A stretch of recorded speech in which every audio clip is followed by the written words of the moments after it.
వైఎస్ఆర్సీపీ ఎన్నుపోటు దినోత్సవం అని చెప్పేసి పెట్టారు. వైఎస్ఆర్సీపీ పార్టీ కూటమి ప్రభుత్వాన్ని వెక్కిరిస్తూ వాళ్ళు ఇచ్చిన హామీలు నెరవేర్చట్లేదని చెప్పేసి ర్యాలీలు చేశారు. రీసెంట్గా చూసాం కదండి, జగన్మోహన్ రెడ్డి గారు పరామర్శ కోసం విశాఖపట్నానికి వచ్చారు కదా, పరామర్శించడానికి విశాఖపట్నం వచ్చారు.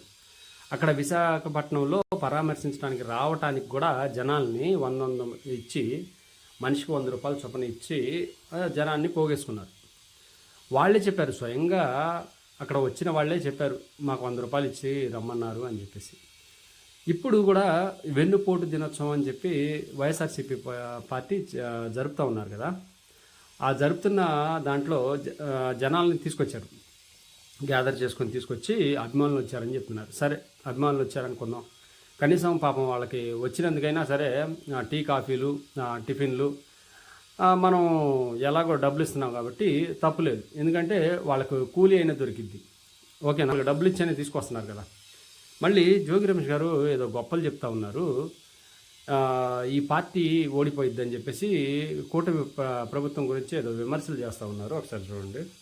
ఏ విధంగా చంద్రబాబు నాయుడు ప్రభుత్వం మీద వ్యతిరేకత ఉంది అన్న దానికి నిదర్శనమే వేలాది మంది ప్రజలంతా కూడా స్వచ్ఛందంగా తరలి వచ్చి ఈరోజు ఇబ్రహీంపట్నం నుంచి బయలుదేరితే మైలవరం గడ్డ వరకు జన తండోపాలు ఏ విధంగా వస్తున్నారో చూశారు. ఎందుకంటే చంద్రబాబు నాయుడు మాకొద్దు, జగనన్నే మాకు ముద్దు, జగనన్నే మరలా మాకు సీఎం కావాలి అని చెప్పేసి వేలాది మంది ప్రజలు ఏ విధంగా నిర్ణయిస్తున్నారో ఒకసారి చూడండి. ఎందుకంటే చంద్రబాబు నాయుడు సూపర్ 6 అనేదంతా కూడా అట్టర్ ఫ్లాప్.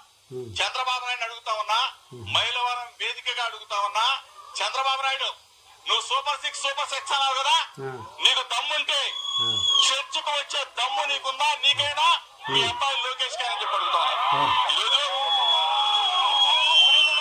అన్ని అబద్ధపు వాగ్దానాలతో, అన్ని తప్పుడు వాగ్దానాలతో సుమారుగా 31 సంవత్సరాల నుంచి ఈ రాష్ట్ర ప్రజల్ని వెన్నుపోటు పొడుస్తూనే ఉన్నాం. కొత్తగా 2 సంవత్సరాల నుంచి మరీ వెన్నుపోటు ఎక్కువ పొడిచాం.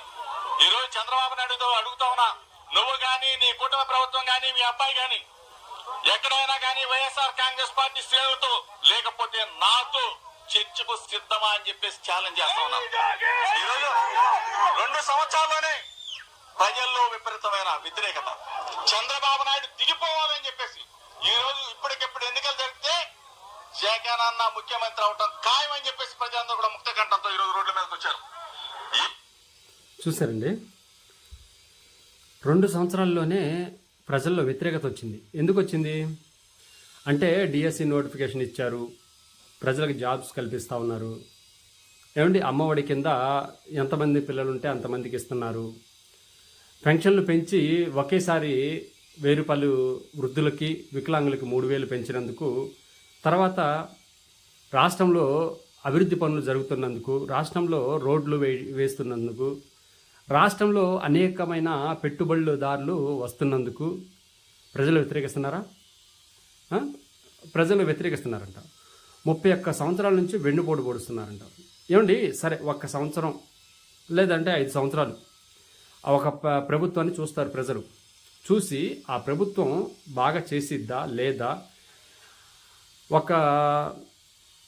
ఒక నాయకుడిని అంచనా వేయడానికి ఒక 5 సంవత్సరాలు సరిపోదా?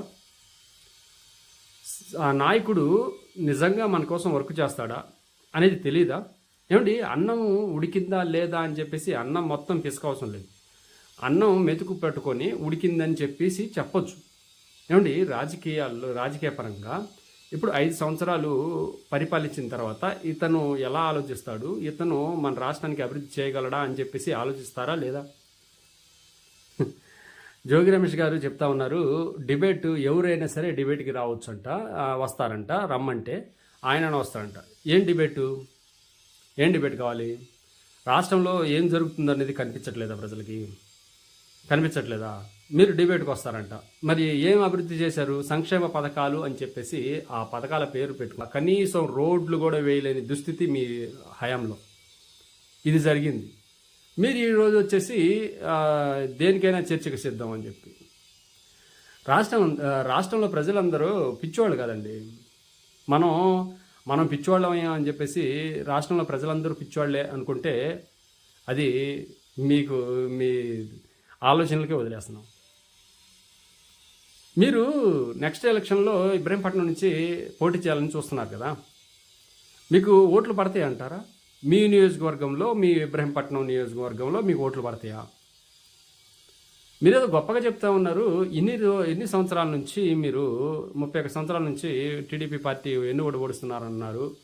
మరి అప్పటి నుంచి మీరు ఉన్నారు కదా, మరి ఏ రోజు ఇబ్రహీంపట్నం అభివృద్ధి గురించి ఏ రోజు మాట్లాడలేదు? రీసెంట్గా మాట్లాడుతూ ఉన్నారు. ఇక్కడ ప్రజలు తాగునీరు లేదని చెప్పేసి మాట్లాడుతూ ఉన్నారు. ఇక్కడేమో సూపర్ స్పెషాలిటీ హాస్పిటల్ లేదని మాట్లాడుతూ ఉన్నారు. మరి ఇన్ని సంవత్సరాలు ఏమైపోయారు సార్ మీరు, యోగి రమేష్ గారు? ఏమండి, ప్రజలను నమ్మాలంటే మొదటి నుంచి మాట్లాడాలి. మళ్ళీ బూతులు మాట్లాడే మీరు ఈరోజు వచ్చేసి నీతి కబుర్లు చెప్తా ఉంటే పాపం ప్రజలు నమ్మాలి కదా. ముందు మీరు తీసుకొచ్చిన జనాలు నమ్మాలి కదా.